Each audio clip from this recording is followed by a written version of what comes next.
Alright, Shalom. All praises to Yahweh, Ba'Hashem Yahushua, Ba'Hashem Rakakadash. Double honor to the apostles and elders of Great Millstone. Salutation to all the brothers and a few sisters out there.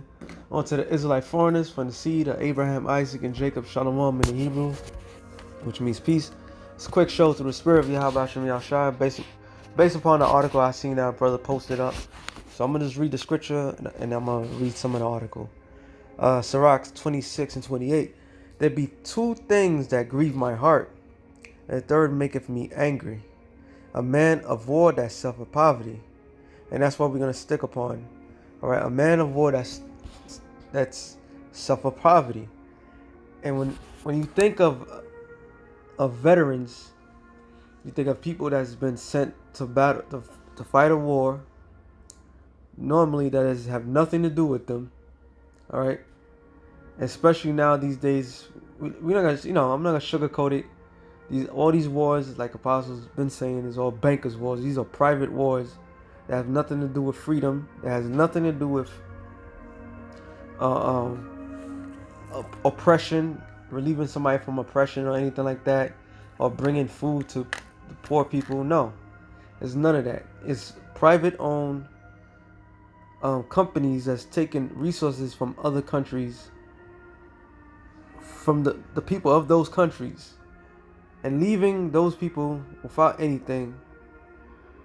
In turn, the same people that fight these wars for the government, because they believe that the government of this particular country, of this particular organization, alright, has their best interests. So as soon as they come back from these wars, a lot of them have PTSD. A lot of them shell-shocked. A lot of them come back injured, crippled. You name it. They come back in a most terrible shape than they were before they went into this war. And a lot of them are left behind. A lot of them are forgotten. Alright? So you already have that as in the military, the things that come against you. Period. Alright? In the society. Because a lot of people go into the military because the simple fact is to leave their homes, to become men, travel the world. Everybody has a different point of view, but mainly because you're poor. You're poor when you go in, and the sad part is, if you come back whole, you will come back poorer. As you come back. So you don't come back in a better position. You come back in a worse position. And that's spiritual. The brother had put wow, that's spiritual. I'm just thinking about something. Maybe I'll get that scripture too. But like I said, let me go to the article real quick. It says, oh boy. Hundreds of thousands of US troops have not yet complied with the mandate as deadlines near. So here it is, all the stressful things that you gotta go through in the military, staying away from your loved ones for X amount of time to fight purposeless wars. And here it is, the one place that you think that you're safe, that you don't have to deal with anything else, your safe haven, your own country. Now they're forcing you to do something that that's not good. And just because you signed that contract and you swear an oath, they swear top to bottom they own you body and soul. But a lot of people saying, no, you don't own us body and soul. All right? I'm going to read some of this article.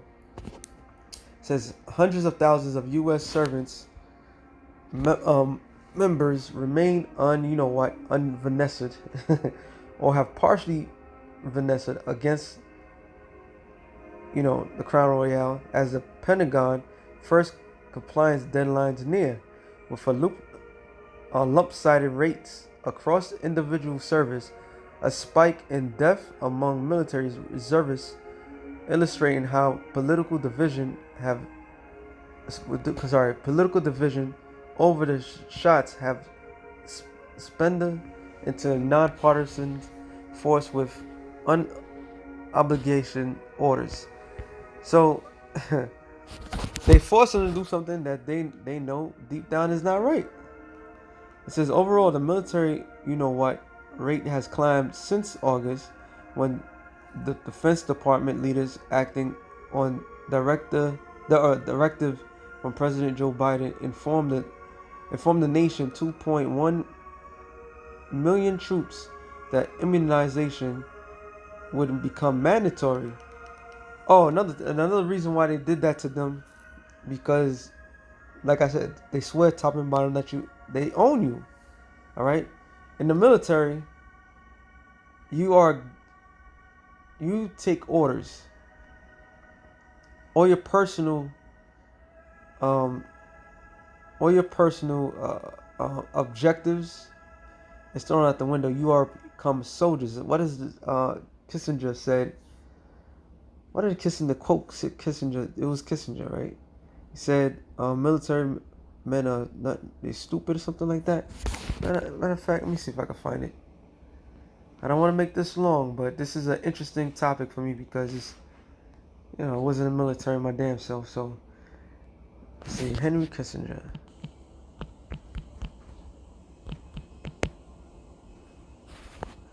Quotes. Let me see if I can find it. Soldiers. Yep. Henry Kissinger. Military men are just dumb, stupid animals to be. This is what Henry Kissinger, one of the top people in America at one time, said. Military men are just dumb, stupid animals to be used as pawns in foreign policy. So there you go. This is what Henry Kissinger felt about the military. So he's a lower elite. How much more the upper elites? How do they see you? All right, the GIs. All right, this is the people that's running the show. This is how they feel about you. So going back to this real quick, like I said, I'm gonna read some of the article. There was a particular. I'm gonna read some of it. We can't continue reading some of it, not all of it. It says an exemption would be rare. Those who refuse would be punished. Yeah, how you gonna punish your military for not taking something that's, Yet troops' response has been scattered shot, according to data accessed by Washington Post. For instance, 90% of the active duty Navy is fully, whereas just 72% of the Marine Corps is.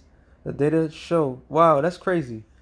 Because out of all the military, the Marines, they're called jarheads. They according to them, according to the elites, they're just idiots. So they would do whatever they're commanded. But look at the difference.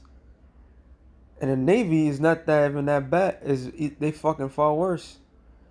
Let me see the Air Force, because the Air Force is. Let's see. Even though both service share a November 28th deadline, and the Air Force, more than 60,000 personnel have just 3 weeks to meet Defense Department most ambitious deadline. Deaths attribute to 19 have soared in parts of the force as some service struggle to inoculate their troops. In September, more military personnel died of bullshit infections than in all of 2020. None of those who died are fully Pentagon spokesman Major Charlie Diaz said. So this is very interesting to me. It says military official explained the variance in rates in part by pointing to the staggering deadlines each of the service set for personnel to comply, while expressing optimism that as those dates approach, numbers will quickly rise and a majority of troops will carry out their orders. Thousands of troops already have begun their 2-shot regiments, like in the Navy, where 98% of the active duty sailors have received at least one dose, officials said. So basically, you have a great division within the U.S. military, no matter what. All right, 98%, 72%, whatever the percentage is, you have a great division, because what they're not all in one accordance. All right, which leads me to this particular scripture. Well, as soon as where is it? There it is. Well, there's another one in Mark, but let me get this one too. It says Luke 11:17. But he, knowing their thoughts, said unto them, every kingdom divided against itself is brought to desolation, and the house divided against a house falleth. So this kingdom is divided, literally divided. It's not just divided into two parts, it's divided, it's shattered. So you have your Democrats, your Republicans, you got your far rights, your far lefts, your liberals. They got some other terminologies that doesn't make progressives and all these other terminology. Who the hell are people supposed to follow? Even within the current presidency, the CDC says one thing, and Biden administration, which is this team of knuckleheads, say something else. So there's great division. So now the military is like, look, man, enough is enough. People in the military whose duty is supposed to take orders is not, they don't want to take this particular order. So this place is completely divided, man. All right. It says, if Satan also be divided against himself, how shall his kingdom stand? To answer that question, it cannot stand. All right. This place is doomed to be destroyed. It doesn't matter what they do, how they do what they're doing. This place is completely gone. When the scripture says, when the Lord said that he comes to send variance, he was not lying. All right. When you look at the definition of variance in the Greek, just the definition, it means to divide or to cut asunder. Sorry, to cut asunder. So within the military, which is supposed to be your strength, you have great things that's cut asunder. All right, that's divided. And Spirit 2, I have the platoon in the background, but I got the one with the video to see how cruel this military might is, man. Okay. Matter of fact, is it Psalms 98? Yeah, Psalm 98. Psalms 58. Psalms 58. I'm just going to the points. Psalms 58:5. 4. Their poison is like the poison of a serpent. Literally, this poison is like the poison of a serpent. This is that snake bite. All right. They are like the deaf adder that stop up her ear, which will not hearken to the voice of the charmers, charming never so wisely. But here's the point I wanted to get. Break their teeth, O Yahweh, in their mouth. Break out the great teeth of the young lions, O Lord. And literally, before these missiles drop, before they become melted, before they're gonna drown in a sea of fire, the Lord is breaking this thing apart. All right. We have people that's in the military that's saying they'd rather get court-martialed than to take that. How are you gonna bring anything together with stuff like that? You can't. All right. But the Lord's still gonna put that spirit in them, so that standing army can come to fruition. All right. Let me see if I can find it. Brother has sent this particular video. It's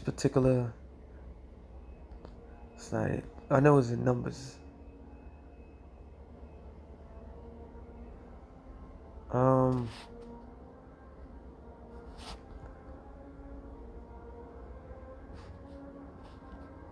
Damn. Yeah, send it in the chat. It's just now crossed my mind. I should have. Let's see if I can find it. Just type in spoils.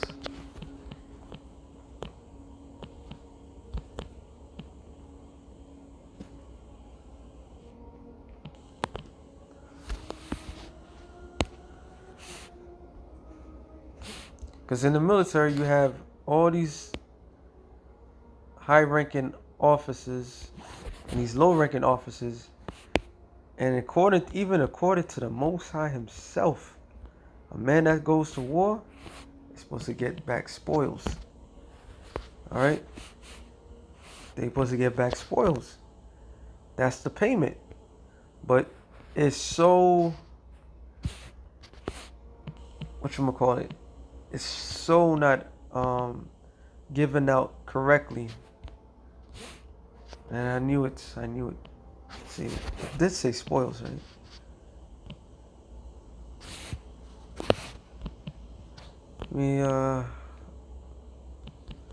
Wow. Let me type in spoiled.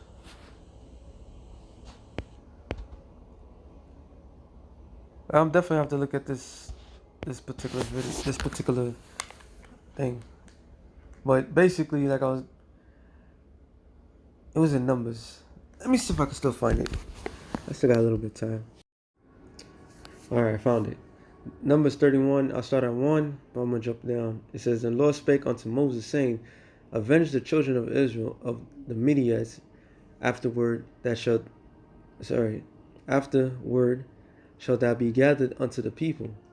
And Moses spake unto the people, saying, Arm some of yourselves unto war, and let them go against the Midianites, and avenge the Lord of Midian.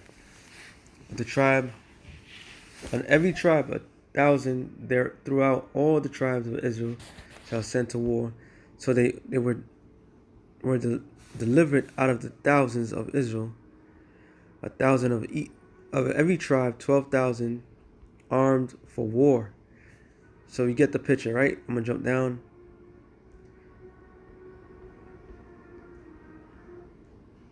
All right, verse 9. And it says, "And the children of Israel took all the women of Midian captives, and their little ones, and took the spoil of all the cattle, and all the flocks, and all the goods. And they burnt all the cities wherein dwelt all the goodly castles with fire. And it took all the spoil and all the prey, both of men and of beasts. And the spoils are the people." All right. And look how this was heavy, because the brother sent it. I don't know why he sent it through the Spirit. And I'm sitting there reading this article, how they pretty much the military mistreats their own troops. Okay, but look this is what the Lord is doing. I'm gonna try to jump down. I'm just trying to get to the point. All right, verse 15. Moses said unto them, "Have ye saved all the women alive? Behold, these caused the children of Israel through the counsel of Balaam to commit trespass against the Lord in matter of PR, and there was plagues among the congregation of the Lord. Now therefore kill every male among the little ones, and kill every woman that have known men by laying with him. But all the women children that have not known a man by laying with him, keep alive for yourselves." Wow. So the heavenly Father, yes, virgins are very important. So the Lord basically saying, kill off all those that have been with men, kill all the men, kill all these other people, but keep the virgins and the children, because the children is going to be slaves unto the nation of Israel. This is the spoils of war. All right. These are the spoils of war. I'm going to jump down again.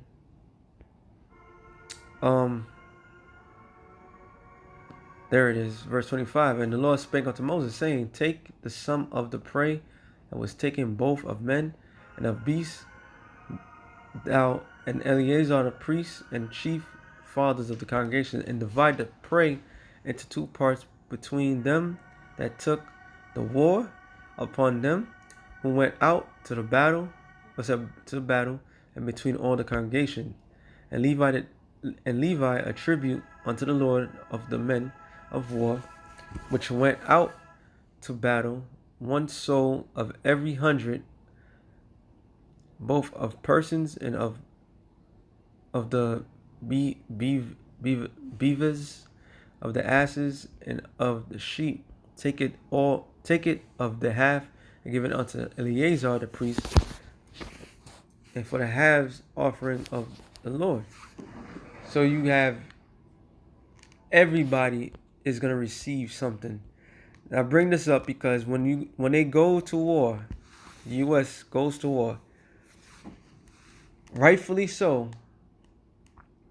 When they go to war, despite if it's wrong or not, the spoils of war is supposed to go to the officers, the troops, and even the people. And nobody benefits from this. Only people that benefits from the war, any type of war in the society, is the rich elite. All right, that's how it goes. Is in the booty, in verse 31, and the booty being the rest of the prey which men of war had caught was 600,000 and 70,000 and 5,000 sheep. So the Lord told them to just spread all the spoils, man. Just spread it. So going back to this particular scripture, that was the point I wanted to get. Sirach 26 and 28. There be 2 things that grieve my heart, and the third maketh me angry. A man of war that suffer poverty. In other words, no man of war should be suffering poverty. No man of war should be going through what these people are going through. But the unrighteous laws of Esau, his wicked deeds, end up catching up to him. That's why he's having such great division within his ranks. So with that being said, we'll start real quick through the spirit. Shalom to the elect of the nations. Shalom.